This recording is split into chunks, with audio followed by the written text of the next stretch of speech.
जय श्री हरि। बंधु, स्त्री धर्म के विषय में अंतिम चलचित्र पर चलते हैं और आइए बात करते हैं। शिव पुराण वायवीय संहिता अध्याय 11 कहा गया है, स्त्रियों के लिए पति की सेवा ही सनातन धर्म है, दूसरा नहीं। क्या अर्थ हुआ? स्त्रियों के लिए पति की सेवा ही सनातन धर्म है, ऐसा धर्म जिसका ना तो कभी प्रारंभ हुआ था और ना तो कभी अंत होगा। अर्थात किसी भी परिस्थिति में, सतयुग, त्रेता युग, द्वापर युग, कलयुग, हर एक धर्मों में, हर एक परिस्थिति में वो स्त्रियों का सनातन धर्म है। ऐसा नहीं होगा कि कलयुग है तो उस धर्म में कोई बदलाव आ जाएगा, ऐसी बात कही गई है। सनातन का तात्पर्य यही है, इसीलिए हमारे धर्म को सनातन धर्म कहा जाता है। कल्याणी, यदि पति की आज्ञा हो तो नारी मेरा पूजन भी कर सकती है। यदि पति की आज्ञा हो तो मेरा पूजन कर सकती है। अगर भगवान को अभीष्ट होता तो भले ही वो ये कह देते कि नहीं, पति की सेवा आवश्यक नहीं है, मेरा पूजन करे, भगवान के पूजन सर्वोपरि है। लेकिन उन्होंने ऐसा नहीं कहा। उन्होंने कहा पति की सेवा, पति की आज्ञा हो तो मेरा पूजन करे। ये जबरदस्ती आडंबरों में ना पड़े। पति की सेवा से ही उन्हें वो उससे अधिक प्राप्त हो जाएगा जितना कि उन्हें भगवान की सेवा से प्राप्त होगा।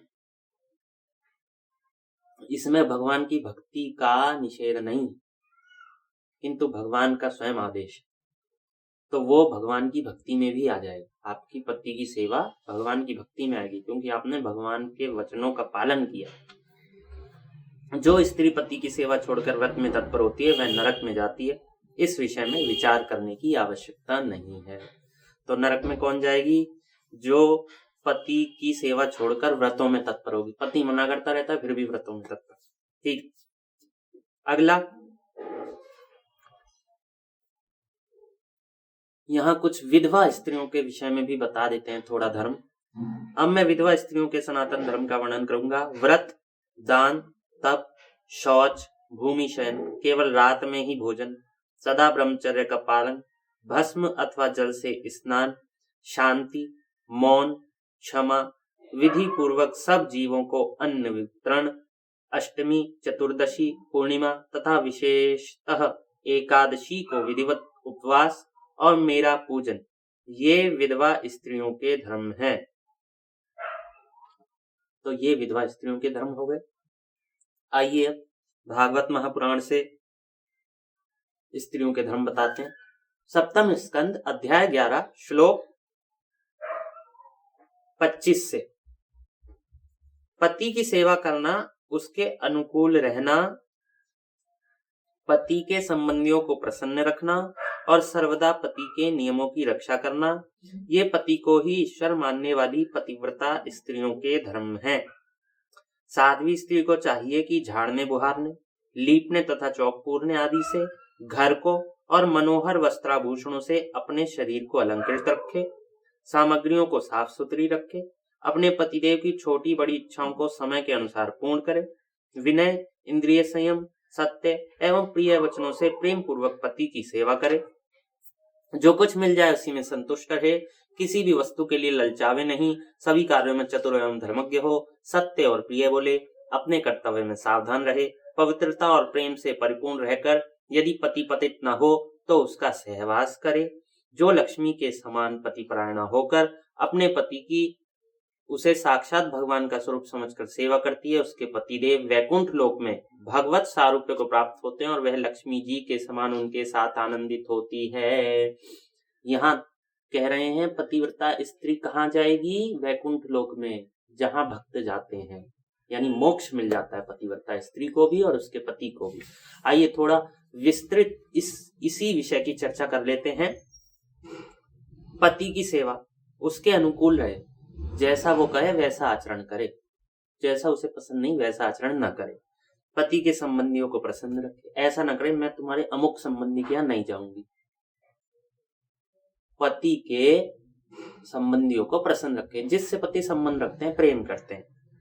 पति को और पति के नियमों की रक्षा करे। पति के कुछ विशेष नियम हो तो उनकी रक्षा करे, पूजा पाठ से संबंधित, वर्ण आश्रमों से संबंधित आदि, सदाचार से संबंधित। साध्वी स्त्री को झाड़ने, बुहारने, लीपने तथा चौक पूरने आदि से घर को और वस्त्राभूषणों से अपने शरीर को अलंकृत रखना चाहिए। रोज नित्य झाड़े, बुहारे, झाड़ू लगाए, पोछा लगाए, ये सब कार्य नित्य करे। सामग्री गंदी न रखे, धूल में न रखे, कोई भी सामग्री घर की साफ रखे। छोटी बड़ी इच्छाओं को पूर्ण करे समय अनुसार।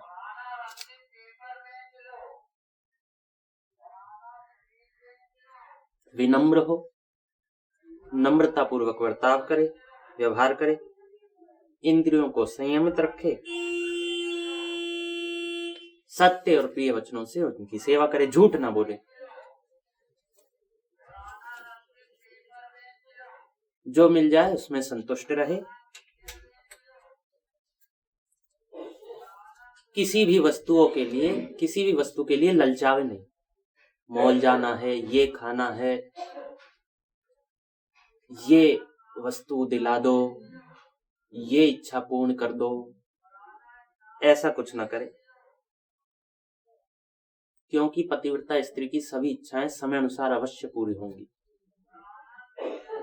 सभी कार्यों में चतुर एवं धर्मज्ञ हो। जो कुछ मिल जाए उसी में संतुष्ट रहे, अधीर न बने। तो ये कुछ विस्तृत चर्चा हमने आपसे की। तो बंधुओं, स्त्री धर्म के विषय में आप और स्त्रियां सभी समझ गई होंगी। आपको भी समझना चाहिए। मद्यपान आदि अपने दुष्ट कार्यों से आप निवृत्त हो जाएं, उसका प्रायश्चित करें और धर्म पत्नी के साथ सुखपूर्वक जीवन व्यतीत करते हुए मोक्ष को प्राप्त करें, भगवान को प्राप्त करें, सुख रहें।